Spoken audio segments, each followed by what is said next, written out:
Hello and welcome back. This is David from the Personal Finance Squad.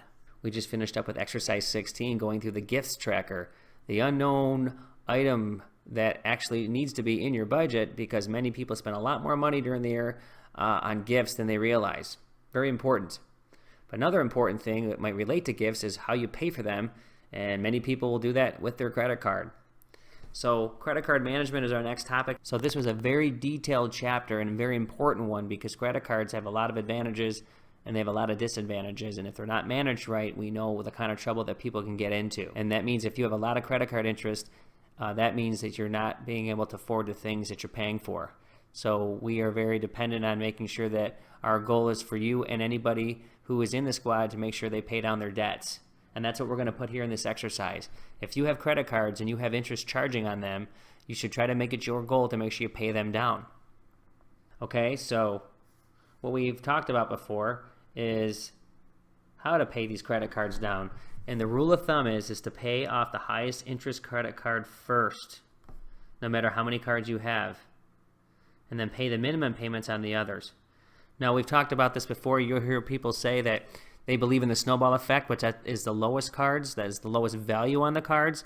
So you may have a card that's, say, $5,000 and another one that's $2,000, and they'll say, pay off the $2,000 first because you get that psychological effect where it's a snowball. That means, hey, I paid this one off quicker and I feel good about myself because I did it. And now take somebody who has three $2,000 cards and a $5,000 card, and they pay off the two, then they pay off the two, they pay off the two, and they call that a snowball effect until you get to the five. But by the math, unequivocally by the math, paying off the highest interest card first that charges the most interest in any given month over the other cards is the best financial path. And why we follow that is because in the end, you're putting more money in your pocket again and not someone else's. So now we want to go to the next step, and that is the credit card interest tracker and formula. We have built out an Excel grid that will automatically estimate and tell you what you're going to pay on your cards and how quickly you can pay them off.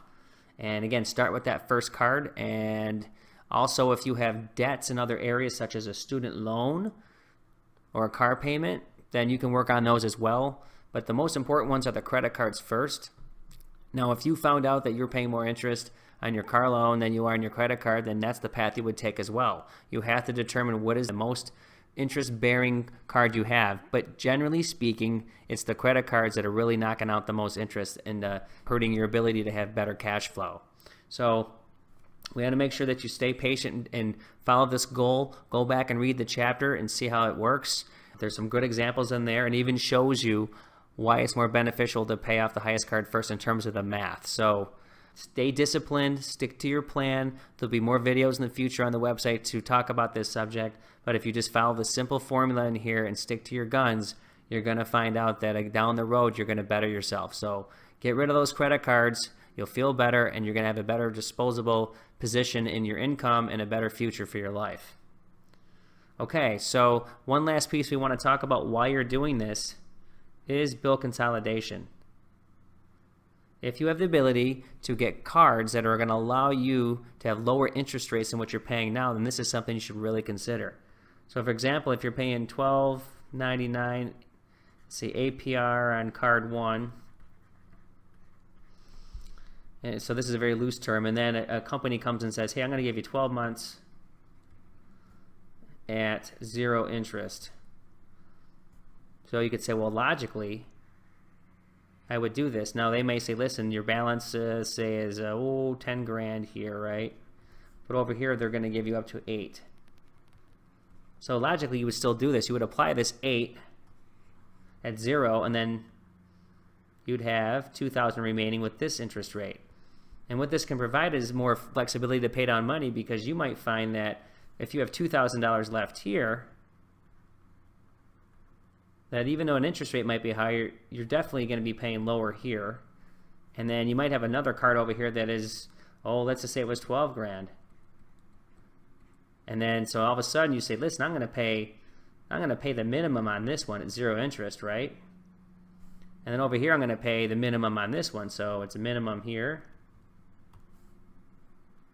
and now this one over here, the third card's charging the most, so then you take all your all the excess cash that you can get and pay it on this card. So little scribble here, but just shows you that if you can consolidate bills for 0 interest or a lower interest rate, which are pretty common right now, then that's something you should do.